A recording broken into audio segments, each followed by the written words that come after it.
Cantonment election का दंगल आज सजेगा। कराची के 6 कैंटोनमेंट बोर्ड्स में इंतखाबात के लिए तैयारियां मुकम्मल कर ली गई हैं। 6 कैंटोनमेंट्स के 42 वार्ड्स में 347 उम्मीदवार किस्मत आजमाएंगे।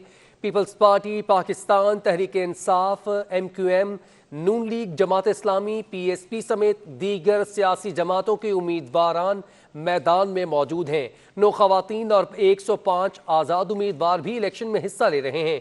पोलिंग का आगाज आज सुबह 8 बजे से शाम 5 बजे तक बगैर ताअत्तुल के जारी रहेगा। इसी पर मजीद बात करते हैं नुमाइंदा दानियाल सिद्दीकी से। दानियाल, इलेक्शन के लिए तमाम तैयारियां मुकम्मल कर दी गई हैं, क्या इंतजामात हैं, बताइएगा। जी हाँ, बिल्कुल। कराची में कंटोनमेंट बोर्ड इलेक्शंस के हवाले से तमाम तैयारियां मुकम्मल कर ली गई हैं। मजमूई तौर पर अगर हम बात करें कराची कंटोनमेंट बोर्ड इलेक्शंस की, तो कराची में 6 कंटोनमेंट बोर्ड एरियाज हैं, जिनमें मलीर एंड फैसल कंटोनमेंट कैट, Korangi, creek, Karachi cantonment board और क्लिफ्टन बोर्ड के इलाके शामिल हैं। मजमूई तौर पर 343 उम्मीदवारान इस मार्के के अंदर आज हिस्सा लेने जा रहे हैं। पोलिंग का अमल जो है वो आज सुबह 8 बजे से शाम 5 बजे तक बिला ताअत्तुल जारी रहेगा। मजमूई तौर पर पोलिंग स्टेशंस की तादाद 287 है, जिनमें 84 पोलिंग स्टेशंस को इंतहाई हसास करार दिया गया है। मजमूई तौर पर अगर हम बात करें तो इसमें पाकिस्तान तहरीक इंसाफ के उम्मीदवारान की तादाद इस मार्के के अंदर 41 है, जबकि MQM पाकिस्तान के 31, जमात इस्लामी के खातून उम्मीदवार समेत 37, पाकिस्तान पीपल्स पार्टी के 41 उम्मीदवारान और दीगर आज़ाद उम्मीदवारान भी इस मार्के के अंदर हिस्सा लेने जा रहे हैं। जी ठीक है दानियाल सैयद, आपकी मौजूदगी रहिएगा और ये बताइएगा कि सिक्योरिटी के कैसे इंतजाम किए गए हैं और कितने पोलिंग स्टेशन हैं जिनको हसास करार दिया गया है। जी हाँ, बिल्कुल। आज सामान की तरसील का जो मामला था वो सख्त सिक्योरिटी इंतजामात के हिसार के अंदर पोलिंग स्टेशंस के अंदर ले आया गया है।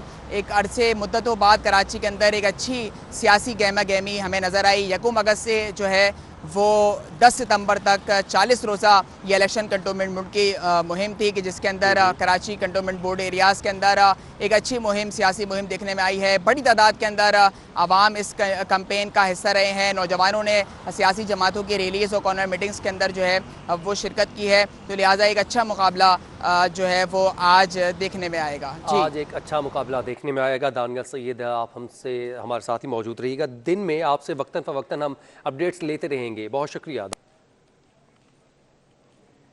कैंटोनमेंट बोर्ड इंतखाबात का दंगल आज सजेगा। सियासी जमातों के उम्मीदवार जीत के लिए सर धड़ की बाजी लगाने को तैयार हैं।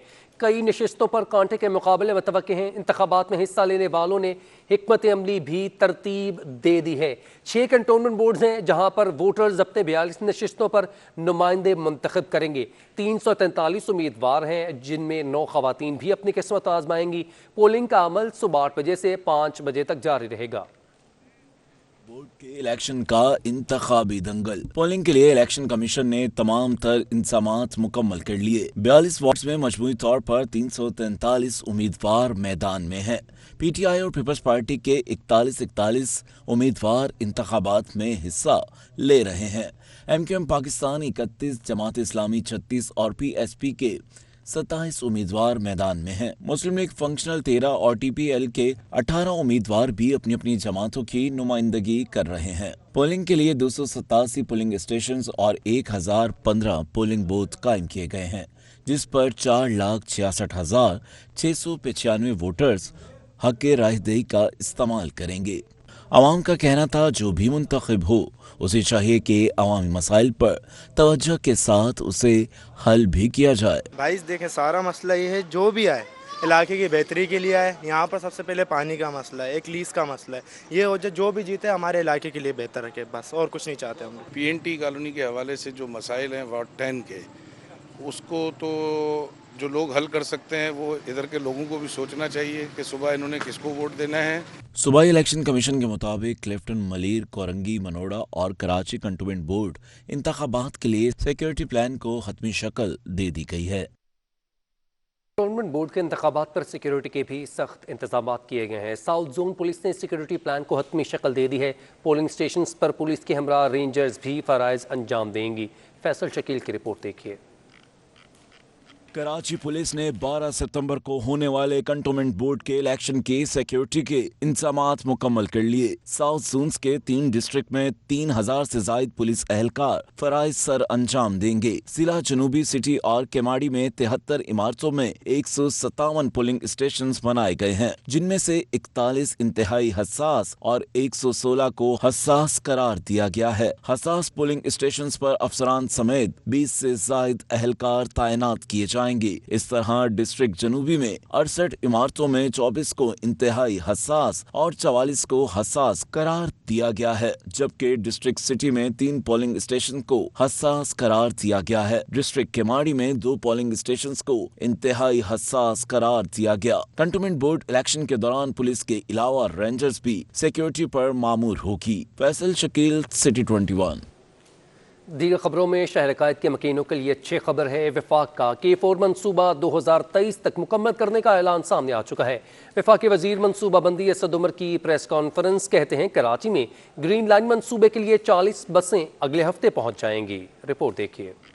कराची की किस्मत चमकाने की ठान ली। शहर में 5 बड़े मंसूबे जल्द मुकम्मल करने का अहद कर लिया। शहरियों को ग्रीन लाइन बसों में सफर के लिए और तारीख भी दे दी। वफाकी वजीर असद उमर ने प्रेस कॉन्फ्रेंस में बताया कि ग्रीन लाइन मंसूबे के लिए 40 बसें लाई जा रही हैं। नवंबर में बसें चलना शुरू हो जाएंगी। 20 सितंबर के लगभग ये बसें आती हैं पहली, तो उससे 6 से 8 हफ्ते के अंदर हमारा जो है वो बाकायदा ऑपरेशन शुरू हो चुका होगा। वफाकी वजीर ने K4 मंसूबे पर फरवरी 2022 में दोबारा काम के आगाज और 2023 में मंसूबा मुकम्मल होने की नवीद सुना दी। उन्होंने बताया कि कराची सर्कुलर रेलवे का संगे बुनियाद वजीर आजम रखेंगे। अंडरपासेस बनने हैं, कुछ ओवरहेड्स बनने हैं, और उसके अलावा पूरा वो सिविल इंफ्रास्ट्रक्चर है जिसके ऊपर ये सारा निज़ाम चलना है। जैसे मैंने कहा 29 किलोमीटर तो एलिवेटेड है। तकरीबन 27 अरब रुपए का तखमीना है। 30 सितंबर से पहले वजीर आजम पाकिस्तान इमरान खान कराची आएंगे और इसका जो इंफ्रास्ट्रक्चर वाला जो हिस्सा है इस प्रोजेक्ट का, उसका इफ्तिताह कर देंगे सारे प्रोजेक्ट का। असद उमर का मजीद कहना था कि वफाक कराची में नए और जदीद अंदाज में मर्दमशुमारी कराने जा रहा है। इसके बाद नई हल्का बंदियाँ की जाएंगी। एक सवाल पर उनका कहना था कि इलेक्ट्रिक किसी सूरत KMC टैक्स वसूल नहीं करेगी। कल मेरी हमाद अदर से बात हो गई है और बिल्कुल भी हम ये नहीं करने के लिए जा रहे, अपना काम खुद करें। वफाकी वजीर असद उमर ने शहर कायद में 55 किलोमीटर सड़कें बनाने का भी ऐलान किया। प्रेस कॉन्फ्रेंस में वफाकी वजीर अली जैदी ने एडमिनिस्ट्रेटर मुर्तजा वहाब को कराची का बेताज बादशाह करार दे दिया। दूसरी जानिब जमात इस्लामी ने के इलेक्ट्रिक बिल्स में कंजरवेंसी चार्जेस की वसूली का सिंध हुकूमत का फैसला मुस्तरद कर दिया है। जमात इस्लामी कराची के अमीर हाफिज नईम रहमान कहते हैं कि सिंध हुकूमत ने फैसला वापस ना लिया तो आवाम से बिल अदा ना करने की अपील कर सकते हैं। बिजली बिलों में कंजरवेंसी चार्जेस वसूली का फैसला नामंजूर। जमात इस्लामी ने भी सिंध हुकूमत के फैसले की मुखालफत कर दी। अमीर जमात इस्लामी कराची ने फैसले को ज्यादती करार देते हुए मुस्तरद कर दिया। हाफिज नईम रहमान ने प्रेस कॉन्फ्रेंस करते हुए कहा, सिंध हुकूमत ने फैसला वापस ना लिया तो आवाम से बिल अदा ना करने की अपील कर सकते हैं। इलेक्ट्रिक का मामला ये है कि पहले ही वो गरीब लोगों के ऊपर इतना दबाव डाल रहा है और पूरे पाकिस्तान में और के इलेक्ट्रिक समेत एक बहुत बड़ा फ्रॉड सामने आया है, जिसमें वफाकी हुकूमत की जिम्मेदारी बनती है कि 30 दिनों के बजाय 37 दिन की मीटर रीडिंग की गई है और उसके नतीजे में आप सोच सकते हैं कि स्लैब पे कितना फर्क पड़ गया और पाकिस्तान के लोगों से अरबों खरबों रुपए इन्होंने कमा लिए सिर्फ एक फ्रॉड के नतीजे में, जो गवर्नमेंट की लेवल पर यह फ्रॉड हो रहा है। हाफिज नईम रहमान ने बल्दियाती इंतखाबात के इनेकाद के लिए भी जद्दोजहद का अज़्म किया। उनका कहना था सिंध हुकूमत मर्दमशुमारी का बहाना बनाकर बल्दियाती इंतखाबात से भाग रही है। फौरन बल्दियाती इंतखाब होना चाहिए, ये नहीं कराना चाहते और इसमें इन तीनों पार्टियों का इत्तेहाद है, पीपल्स पार्टी, PTI और MQM का। हम अगर ये नहीं करेंगे तो अवामी दबाव के जरिए से भी और सुप्रीम कोर्ट ऑफ पाकिस्तान में भी जो केस चल रहे हैं उसमें इंटरवीनर बन रहे हैं और इंशाल्लाह हम जो है वो पहले भी सुप्रीम कोर्ट ने ही करवाया था, ये तो नहीं कराना चाह रहे थे, तो सुप्रीम कोर्ट के जरिए से ये इंतखाबात करवाएंगे। अमीर जमात इस्लामी कराची ने सिंध सरकार के साथ वफाकी हुकूमत पर भी कड़े वार किए और PTI से 3 बरस का हिसाब मांग लिया।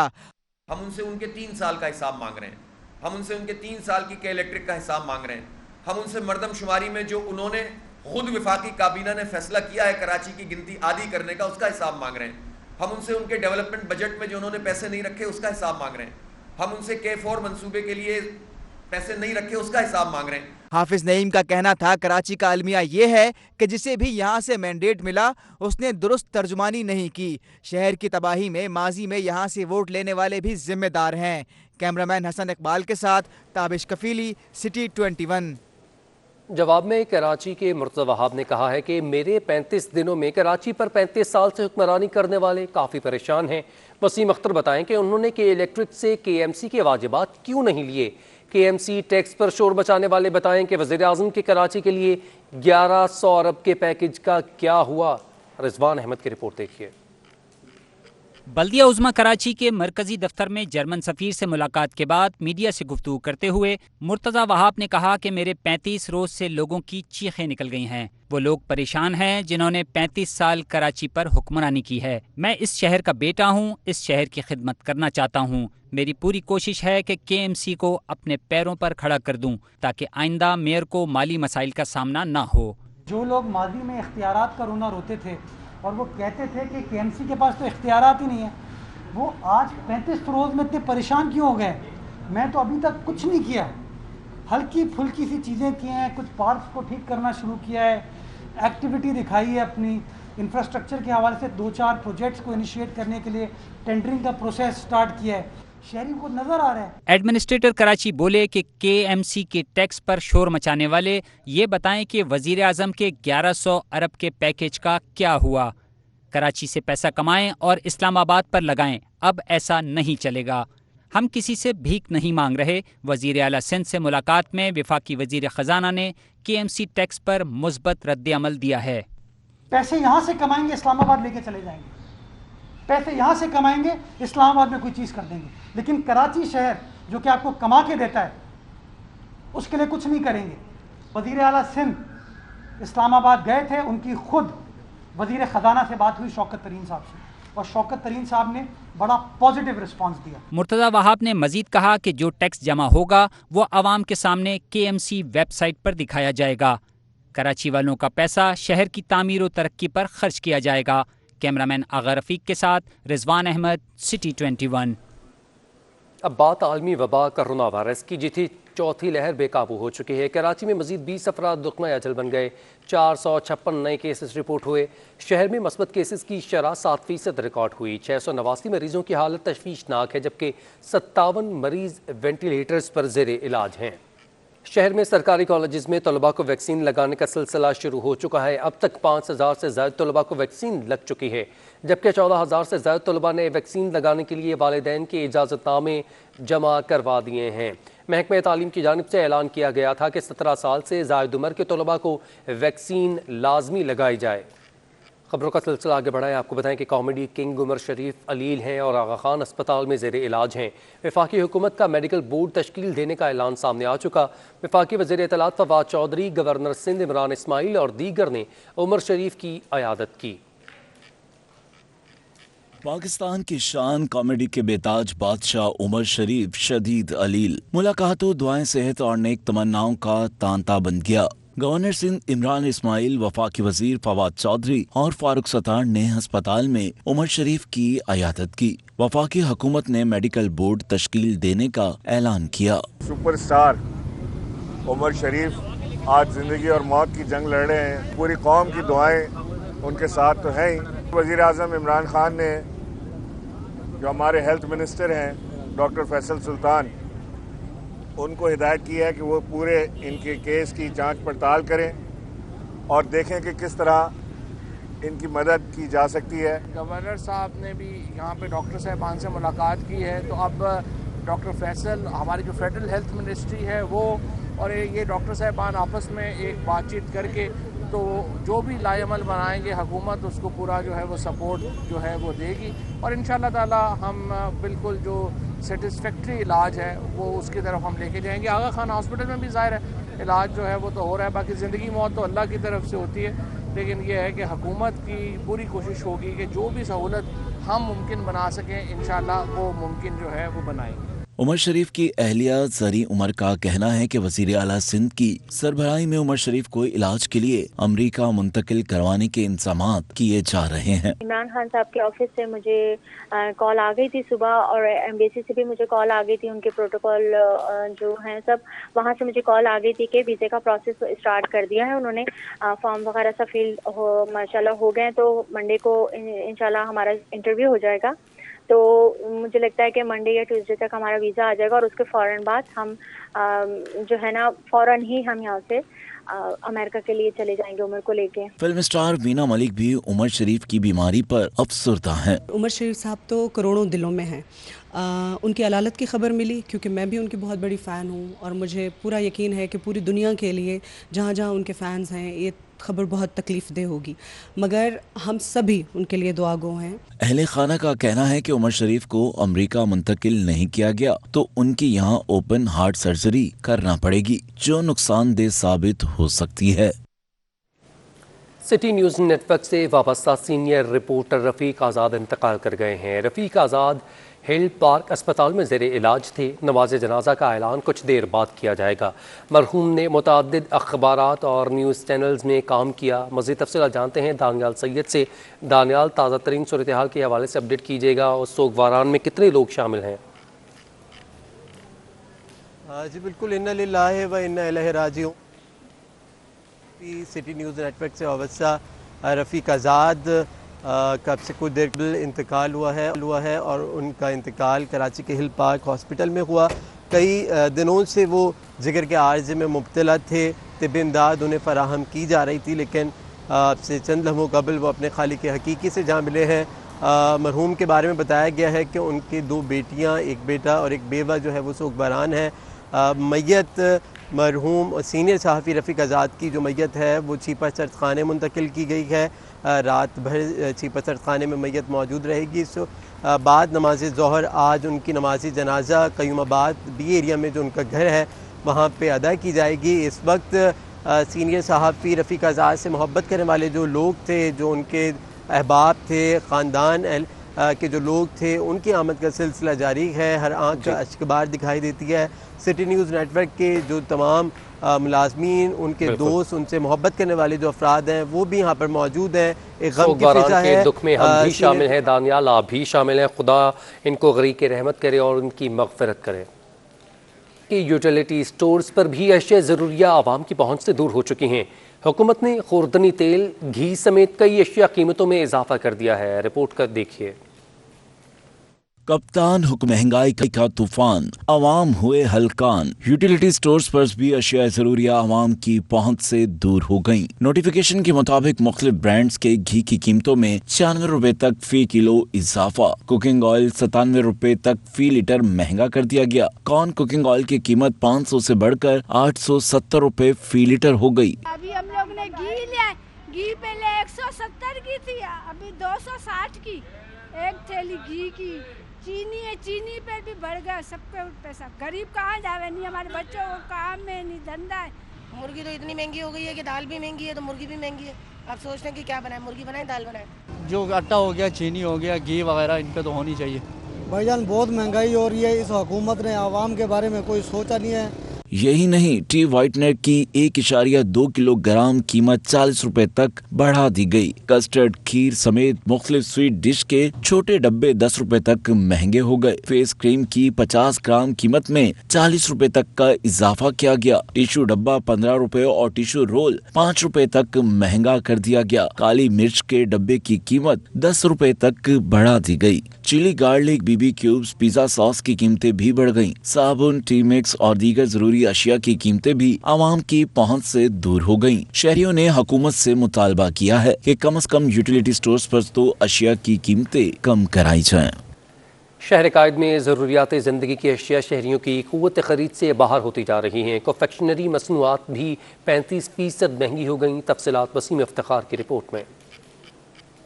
रोज बरोज बढ़ती महंगाई, हर चीज शहरियों की पहुंच से दूर हो गई। डॉलर की कदर में इजाफे, टैक्सेस की भरमार, शिपिंग कंपनियों के किरायों में इजाफे और दीगर वजूहात के बायस चीन और दीगर ममालिक से दरामद होने वाली टॉफियां, बिस्किट्स, चॉकलेट्स और दीगर कॉन्फेक्शनरी मसनूआत महंगी हो गईं। इस वक्त पूरी दुनिया में जो फ्रेट हैं वो बहुत ज़्यादा बढ़ चुके हैं, तकरीबन 3 गुना से ज़्यादा फ्रेट हो गए। और तीसरा जो है वो कस्टम ड्यूटीज़ और टैक्सेस जो हैं इसमें बहुत ज़्यादा बढ़ा दिए गए। स्मगलिंग के बायस कॉन्फेक्शनरी के कारोबार पर भी मनफी असर मुरतब हो रहे हैं। कन्फेक्शनरी ज़्यादातर बच्चे इस्तेमाल करते हैं और इसको रोक नहीं सकते आप, या तो आप इसको मुल्क में बनाएं और ज़रूरत पूरी करें। तो बुनियादी तौर पे सहूलियात दें यहाँ पर स्मॉल इंडस्ट्री को, कॉटेज इंडस्ट्री को।